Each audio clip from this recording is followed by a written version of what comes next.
In today's video for Alpha Universe, we're going to take a look at the Xperia 1 Mark IV and specifically the Photography Pro app. I'm going to walk you through all of the settings and show you how I set up my device to take awesome photos.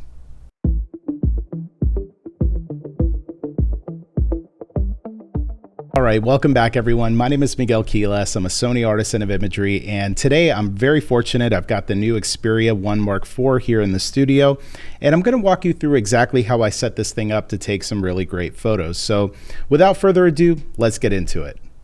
To get things started, we're going to select the Photography Pro app by pressing on the icon. And this will load up the basic interface for the Photography Pro app. Now, the basic mode works just like the basic mode on any other smartphone. It's going to be something that you use if you just want to take a quick snapshot. It's going to do everything for you. It's going to get the settings right. There's less artistic expression in this. It's really just going to be something where you could just take a quick photo. Now, if you want to take your photos to another level, we already know, because we're here at Alpha Universe, we know we've been using other devices to be able to achieve our artistic expression, and we do that by dialing in different types of settings into our camera. We're not using auto mode most of the time to create the types of images that we create. We're doing it using manual settings. So with that being said, we're going to shift from this basic mode into manual mode, and we're going to talk through the settings that are available to us there as photographers. So to do that, it's pretty simple. We're going to click on this basic option here on the top left corner, and we have a couple of different options here, and it looks almost like a dial on top of a Sony Alpha camera, which is really cool. You could see here that if I switch through these options, we have auto mode, program auto, shutter speed priority, and manual exposure. You also have a manual exposure recall. We're not going to get too much into that. We're really going to spend the majority of our time on manual exposure, because most photographers, professional photographers who are taking great images, they're doing it in manual mode where they're controlling everything. They're controlling their shutter speed, they're controlling their ISO, their white balance, metering modes, all of this good stuff, which is all stuff that you can do using the Xperia 1 Mark IV. So that's where we're going to go. So I'm going to select manual exposure. Now, after I've selected manual exposure, you're going to see that the layout of this device and this interface looks very similar to a Sony Alpha camera. So if you've been shooting with Sony Alpha cameras over the years, which I assume if you're here on the channel, you probably do, you're going to see that a lot of this looks very familiar. So let's start off first here on the left-hand side. You've got your menu, you got your display option, which by pressing that, you can pull up a couple of different options here where you can see your histogram. You can see whether or not your camera or your phone is level or not, which could be very useful. And we'll turn that back off. The next thing you could do is you can select your lens, and you have a multitude of different lenses that you can use on this device. You have a 16mm lens, 24mm lens, and then of course you have your true optical zoom lens, which goes from 85mm up to 125mm. This is going to be a great lens to use if you're shooting portraits, if you're doing wildlife, sports, whatever the case might be. This is going to be a great option for you to use. But for the most part, I tend to shoot most of my stuff at 24mm when I'm shooting with a smartphone, unless I'm taking a portrait. In that case, I probably will be using the 85 to 125mm lens. Obviously, for landscapes and things of that nature, 16mm makes a lot of sense. So I'm going to stick with the 24mm. The next thing that we're going to look at here is our shutter speed. And you're going to see that here up top, you could actually select and change your shutter speed. This goes all the way up to 1/8,000th of a second, just like it does on most Sony Alpha cameras. So you could adjust your shutter speed from there. The AF on button is something that you're going to use if you want to have autofocus on, right? So if there is something that's moving through the frame, your device is going to actually see what that moving subject is, and it is going to lock onto the focus, and it's going to track that throughout the frame. So it's essentially automatic focus that it will find the subject within the frame, and it will track and keep that in focus. So you can push AF on and it will automatically find that subject and basically track from there. Now we're getting into that function menu that looks very similar to those Sony Alpha cameras that you may or may not be using. But if you're not, it's cool because this is going to basically be a good primer for what Sony Alpha cameras do and what they look like. So first things first, this top option here is your drive mode. This is what you're going to select when you want to change your drive mode. So when you're pushing on your shutter, right now it is set to single shooting, so it's going to take a single photo. Right now a few options are grayed out, and we'll talk about that here in a moment as to why that is. But your single shooting mode, basically you push the shutter, one photo gets taken. You've got your 10 and your 3-second timer, self-explanatory. Push the button, either takes 3 or 10 seconds to take a photograph. Now, we'll come back to these other grayed out modes, but you do have the option of doing low or high speed continuous shooting, and then you could also do HDR shooting as well in either low or high. However, you will need to be in a different mode, which we are not currently in. So again, we'll go back to that. The next thing is AFC, or your focus mode. I have mine set to autofocus continuous all the time. This is the same way that I have my camera set up. I always want to have continuous autofocus.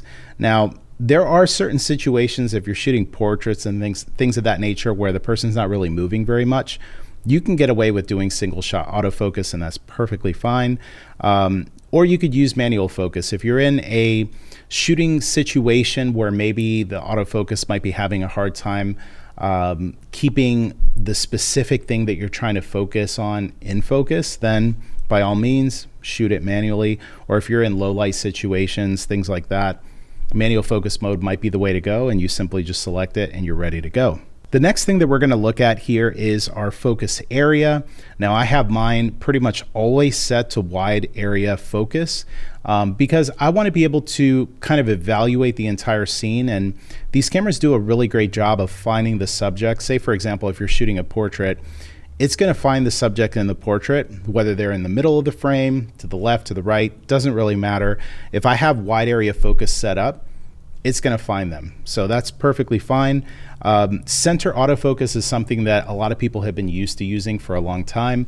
You can do center focus, and you could basically use a method of focusing called focus and recompose. You could totally do that with this phone. So if you're a little bit more kind of traditional in how you use your focus area, you could use center, and that's fine. Or if you have a subject that is literally dead center, you could totally just use center focus, and it just makes things a little bit quicker. Next up on the function menu, you're going to notice that the next option is grayed out. That is the exposure compensation option. This is going to be available to you if you're shooting in a program or a shutter speed priority mode. Because we're in manual mode, everything is being controlled manually. We're not going to be using that mode. However, if you are in one of those two modes, that is going to be an option that you can select. We're going to move on to our ISO. And of course, our ISO is going to control the sensitivity of the camera sensor to light. We have the option of going to as high as ISO 6400 and down to ISO 64. So in those really bright lighting conditions, it's really nice to have kind of that lower ISO value so that you don't have to bring your shutter speed up super high. So ISO 64, or you could just put it in ISO auto. You could basically shoot in manual mode and still have a little bit of kind of like an automatic feel and an automatic vibe to the app simply by just placing your ISO onto auto. I tend to basically adjust my ISO based on whatever it is that I'm photographing. So if I'm outdoors and I'm taking a portrait, all of that stuff is being dialed in manually. We have the benefit of being able to see our exposure on the viewfinder. So if you have selected an ISO value that maybe is not correct, and maybe the image is too bright or too dark, not a problem. Go back into that ISO mode, just adjust the ISO to whatever it needs to be to get you the shot. So we'll just pick ISO 100 just so that we can keep that moving.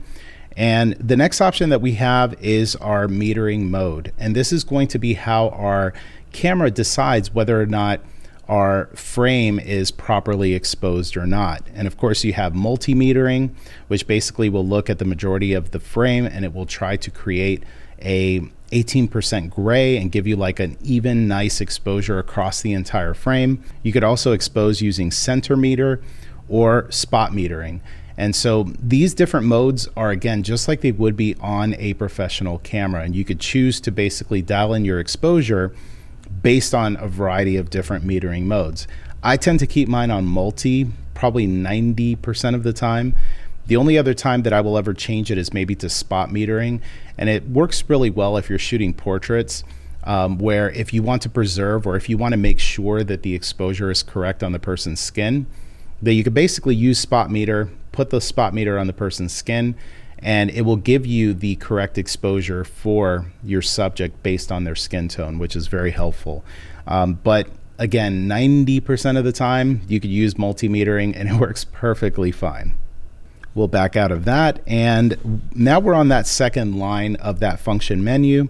And the first option that I have here is my flash mode. Flash mode could be set to fill flash, red eye reduction. You could have it on like all the time as a flashlight, or just have it off. I tend to want to have the cleanest images possible.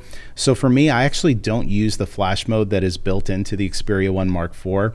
If I run into a situation where I need to have some kind of a flash or some kind of light for my portrait work or for still life or whatever it is that I'm photographing, I'm using an external light source, meaning that I'm bringing an LED light, or I'm opening a window, or I'm adding supplemental light into the frame that I'm taking so that I can get the best and the cleanest image possible. I don't necessarily like using flash, but or at least the built-in flash in the phone, but that is something that is there for those like pinch situations that you might be in where maybe you just don't have access to the light.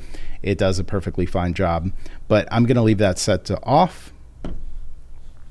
And then the next option that we have is our white balance. And of course, with white balance, you could keep it very simple, especially if you're shooting in RAW. You could keep your white balance on auto, and when you go into post-production, you can actually adjust the white balance to whatever you want. Now, there are some purists out there that like to dial in a very specific white balance. I think that's fine. I will oftentimes dial in a specific white balance that allows me to be able to see exactly what the photo is going to look like without having to wait to play that game in post-production of like hitting that white balance drop down and trying to find the specific white balance that I want. You don't necessarily have to do that. You could just select a preset, you'd be good to go. You also have the option to dial those temperature values in manually. So if you, let's say, want to have a very specific Kelvin temperature, you can dial that in by selecting one of those custom modes. So a lot of options, just like you would have in a professional Sony camera. You've got it here in the Photography Pro app. So again, I'm going to leave it on auto because again, I actually have this set to RAW. So I'm going to adjust those things later on in post anyway. Now the next thing here is our face and eye AF. I keep that set to on pretty much all the time. As many of you know who watch the content here on Alpha Universe, I'm primarily a portrait photographer. So for me, I want to have the face and the eye in focus, and I want that to be the primary spot that the phone will hone in on when I'm taking a photo. So I will leave that turned on, but there are certain situations where you may want to turn that off. For example, let's say if you were taking a photograph of something where maybe as the subject, they're holding something to the front of the camera. Well, if I hold something up to the front of the camera, it's going to focus on my eyes all the time because that eye autofocus is turned on. However, if I have something in my hand and I turn that off, you could actually just track whatever the item is in my hand and it will disregard my face and my eye. But again, for most situations, especially for me as a portrait photographer, I leave it turned on. But just know that if you run into a scenario where it's not focusing properly, given like that example that I just gave, you just go in here and just turn that off. Very quick, very easy.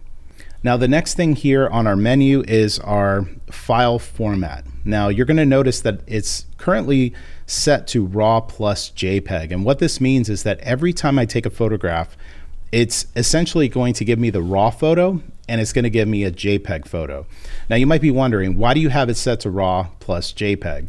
And for me, what I tend to do, especially with my smartphones, I like it set to both because there are times where I'll take a photograph and it looks pretty much great out of camera and I want to post it on social media.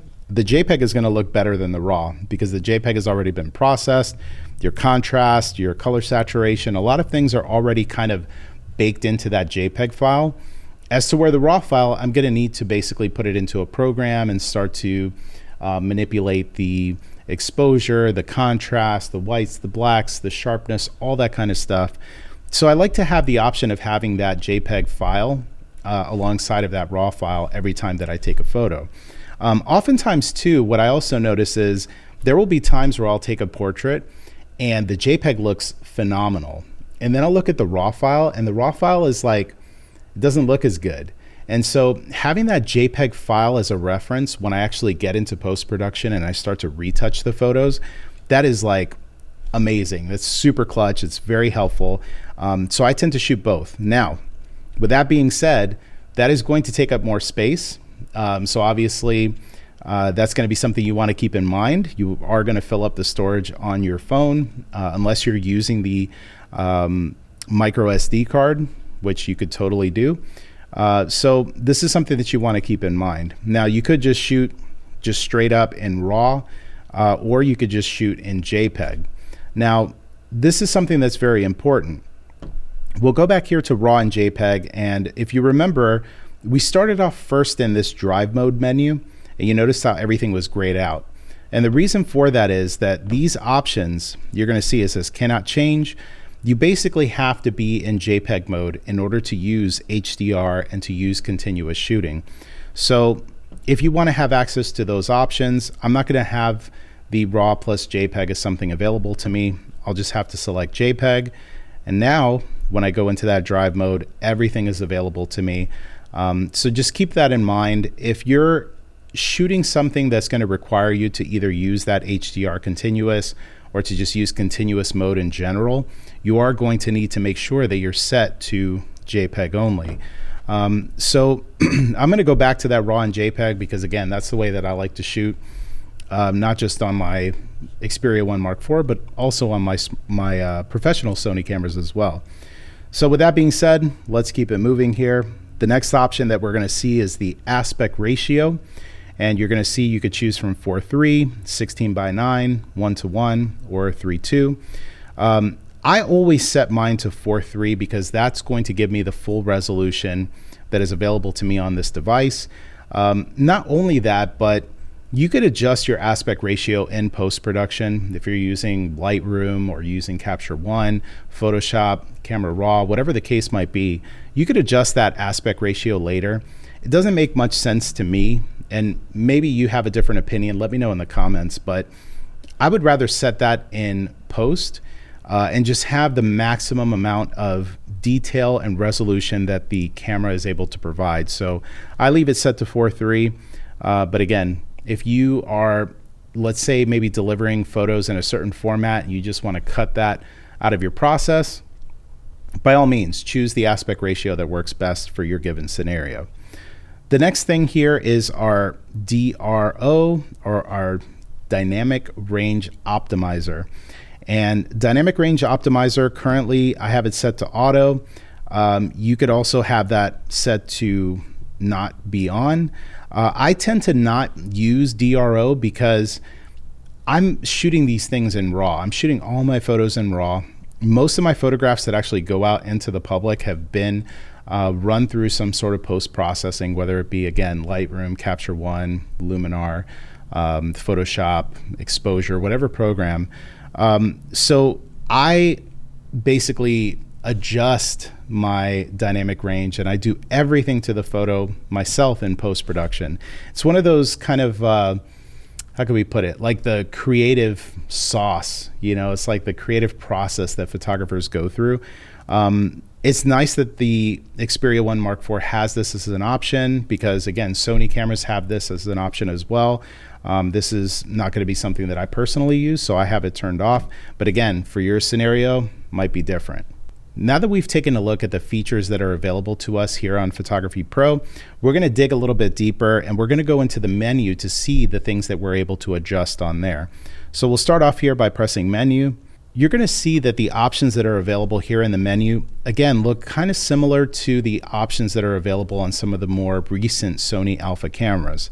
So the first mode that we have is our shooting mode, which again, some of these things might be a little bit redundant in the menu because they are available in that function menu that we've just been navigating, but they're also here in the menu. So wherever it is that you feel most comfortable accessing these features, by all means, go for it. In our shooting menu, first things first, we have our file format, which again, we already had set to RAW and JPEG. Our aspect ratio is 4:3. We've already got that set up. Our drive mode is set to single shooting. And again, you can adjust that based on whatever your needs might be. But just remember what I told you about the RAW and JPEG. Continuous shooting feedback can be turned off and on, where it does provide some feedback when you're shooting in that mode. Your camera settings memory, this is again that memory recall option. I don't use it, but if you have certain settings that you like to have and you want to access them very quickly, you could totally walk through that setup. And then of course our digital zoom settings, we have our standard digital zoom, and then we have our AI super resolution zoom. Now, this is another one of those things for me. I use the standard digital zoom. The AI super resolution zoom works really, really well. I just tend to do a lot of that stuff in post-production. You might think a 12 megapixel file is not big enough to be able to kind of zoom into it and kind of reformat and reframe your shots. But surprisingly, 12 megapixels is plenty to be able to do that. So again, you could choose whichever option it is that works best for your taste and for your style of shooting, but that's there in that menu.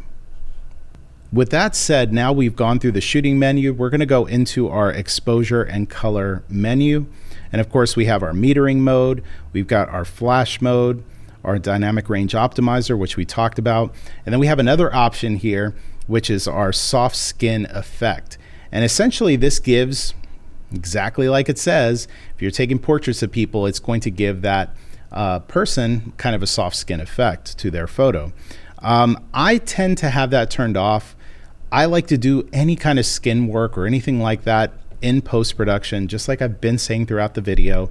However, there are certain scenarios where maybe you're in a pinch and you're trying to take a quick photo and you want it to look like it's been processed a little bit.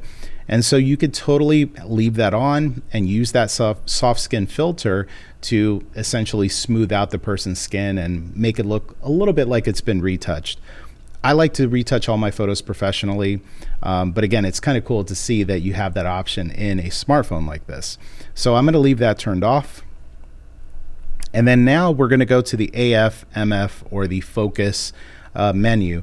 And here we have, again, many of the same options that we had in that function menu, including choosing our focus mode, choosing our focus area. You also have the option to choose your focus area color. I have mine set to white. So every time when you see the focus box, it's either going to be either white or red. In most scenarios, white works perfectly fine. If you're in some sort of environment or scenario where maybe you can't see the focus box, you could just change it to the other color. But in my experience, most everything that I've shot, leaving it with white is perfectly fine. And then of course your face and your eye autofocus, I leave that turned on. We've already kind of talked about that. Now this next one is our setup menu, and here we've got a lot of different options that you may want to consider adjusting. So first things first, the touch to adjust. Essentially what this does is when I tap on the screen, let's say if I'm taking a portrait of or I'm taking a photograph of a person who's running or moving, I could actually tap the screen on the subject and it's going to track them as they move throughout the frame. Now you could set that touching gesture to do something totally different. You could set it to just autofocus once, or you could set it to basically turn the focus on, as it says here, and adjust the brightness of the desired position by tapping on the viewfinder. So it almost works in a way kind of like your basic camera mode.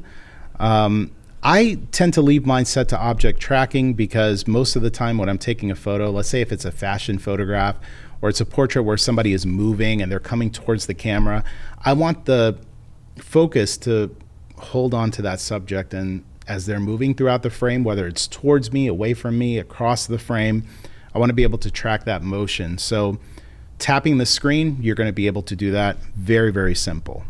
The next thing that I'm really happy to see on this is the grid lines. This is basically going to give you grid lines that are going to assist you, and I'll back out here. You're going to notice, hopefully, you'll see now that there's this tic-tac-toe pattern here on the screen. And so that's going to help you with your compositions. You're able to place the subject, whatever the subject is, in one of these intersecting lines, and that's just going to help you to compose your shots a little bit better. I tend to use it quite a bit when I shoot landscapes because you're able to see, you can line up any of these lines here with the horizon, or if you're shooting architecture, you can basically just make sure that your lines are straight. That you don't have that kind of Dutch tilt when you're taking your photographs. So having the grid, I have the grid lines on all the time when I'm shooting portraits, when I'm shooting anything. So let's go back to setup. We have our AEL button customization. And so just like you see here, next to that AF on, you have auto exposure lock. If you press that button, it's going to work as intended, which is to lock auto exposure. However, you could actually have it do other things as well. So you can have your ISO auto, grid lines, that soft skin effect. You could essentially use that almost like a custom button to assign it to one of these other features. So I'm going to leave it on auto exposure lock. Then we'll go to function menu customization. And this basically is like awesome that you're able to do this because, again, this is something that you would do on your Sony Alpha camera to personalize your options and your experience with the menu. So you're going to notice we talked about all these settings here throughout this video, but here's the cool thing. If there's some other way that you want to organize these different options, you could totally do that. If you don't want that first option to be the drive mode and you want it to be something different, perfectly fine. You could totally do that. These are the different options that you have to be able to change this icon to something else. So let's say, for example, you don't want it to be drive mode. Let's say you want it to be, I don't know, let's say you want it to be that grid lines option. You could just select grid lines and you're going to notice now that it switches from drive mode to grid line. And essentially you can go through this menu and you can customize exactly what is on this menu so that you have quick and easy access. You don't have to go into the menu and start digging through submenus. You can put your most used features right on that function menu and just make it very simple for you to access those different features. So now that we have this set back to the drive mode, I'm going to back out of this. You also have the display button customization. So you'll notice that you had that display button earlier, which, like I said, gives you that level, gives you the histogram, also gives you header information. So you could basically have it to where it shows one or two or all of these different features when you press that display button. We'll back out of that now, and the next thing we have is level calibration. If you select that, you have the ability to calibrate your smartphone to make sure that your level is actually correct. The next option here in the menu is the use volume button as, and right now I currently have it set to zoom. When I press that volume button down on either side, it is going to zoom in and out using whatever lens it is that I'm using. Of course, you could use the volume button for volume. You could use it for shutter if you want to adjust your shutter speed. I leave it on zoom because I do like the kind of tactile feel of being able to use that zoom rocker to zoom in and out and then use the shutter button to take the photo. So we'll leave that as is. The next option that we have here is our audio signals, and the audio signals can be on all, on shutter only, or completely turned off. I leave it on all. Again, there might be certain scenarios where you don't want to have any audio signals. If you're trying to do some kind of like paparazzi photography or something, maybe you want to do that. The next option is our haptic feedback. So every time you take a photograph, it's going to give you that vibration when you take photos. It does drain the battery a little bit faster, so that might be something that you may want to turn off. Also, if you're interacting with this screen in any type of way, you're pressing options, changing your shutter speed, it's giving you kind of a little vibration every time, which I don't know if it's picking up in the video or not, but I'm going to turn that off because, again, that's going to save you a little bit of battery life. Now, the next thing is our data storage. we have the option of saving to internal storage. That's done basically like right out of the box. If you have a micro SD card, you could also have it to where it's saving all of the media onto that SD card, which might be kind of useful because maybe you do a photo shoot, you take that micro SD card out, load up all the photos, clear it off, put it back in. This is definitely something that is great because you have the ability, I believe it's up to 1 terabyte for a micro SD card that you can put in here and save tons of photos. So if you're worried about that, let's say that RAW and JPEG option I was talking about earlier, that it's going to eat up your storage, you don't have to use the internal storage. You could just have all the photographs saved to that micro SD card and you're pretty much good to go. The next thing here is our save location. As you can see, save your photos and videos with the location where they were taken. If you're doing any kind of travel photography or anything like that and you want to just remember where these photos were taken, you could leave save location on. I leave it on all the time because there have been times where I've wanted to know where something was, like where did I take that photograph, and now that information is going to be set on that photo. Now the next thing here is our launch with shutter button. Right now, if I push the shutter button, it's going to launch Photography Pro. You could have it where it's turned off. I actually like having that option turned on to launch Photography Pro because I know that if I want to take a quick photograph, for example, let's turn this thing off. And then if I push that shutter button, you're going to notice that Photography Pro boots right up. Now it is starting up on the basic menu, and we're going to talk about that here in a moment, but let's go back to our manual mode, go back into our menu, back into setup. And again, that shutter button launching Photography Pro is going to be very useful. Now, shooting mode at launch, you're going to see that it says you could either use basic mode, it's always going to use basic mode, or it's going to use the last used mode. So you notice when I turn off the phone and I push that shutter button, it launched into basic mode. You may not want to do that. Maybe you're doing photos and you turn off the phone for a quick second and you want to go back to the mode that you last used. No problem. Last used mode, when you turn off the phone, and if I push that shutter button, you're going to see that now it's loading back up into our manual mode and not into the basic mode. So that's something that's very useful. We'll go back into the menu, go back into setup here, and our next option here is mode dial guide. So if we select that, this will display an explanation of each shooting mode when you're changing modes with the mode dial. I leave it turned on. If you know what you're doing, you could leave it turned off. It's neither here nor there. Won't spend much time on that. Transfer and tagging add-on mode. So again, this is one of those things. Turning on this function will allow transfer and tagging add-on to display photos taken with the Xperia camera.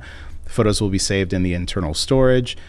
This function is compatible with photos taken with the Photography Pro app. Turning on this function will automatically set the file format to JPEG and the drive mode to single shooting. I have it turned off because, again, I don't want it to be dialed into JPEG because I'm shooting RAW and JPEG. But, you know, again, if this is something that you want to do, that's where you turn it on. Now, this next thing is something that you may or may not end up using, but you do have the option of using a Bluetooth remote with the Xperia 1 Mark IV. Now, there's a Bluetooth remote that's available that I actually use for my Sony cameras. I have a video here on Alpha Universe talking about that remote, so check that out separately. You also have the grip. So if you're using their external grip, you have the ability to take photos from that. It's very useful, especially if you're taking selfies and things of that nature. So you have the ability to pair those devices by going into this menu, click Pair New Controller. It will find that remote and everything will be great. You'll be off to the races. Back out of that menu. And then, of course, the last of the options that we have here is to watch a tutorial on all of these things, tips, accessibilities, and then, of course, to reset your settings. This basically is an entire walkthrough of how I personally would set up my Xperia 1 Mark IV with the Photography Pro app. This is what I would use to go out and take my portraits, my landscape photos, wildlife, whatever it might be that I will find myself shooting. I'm going to be doing it using the settings that I have just talked about in this video. So If you have any questions about the Xperia 1 Mark IV, leave them in the comment section below. I'll try my best to go through them and answer as many as I can. While you're down there, please do me a favor, like this video, subscribe to the channel if you haven't already. I've got new Xperia content, exclusive Xperia content coming to the channel very, very soon, so make sure that you subscribe for that.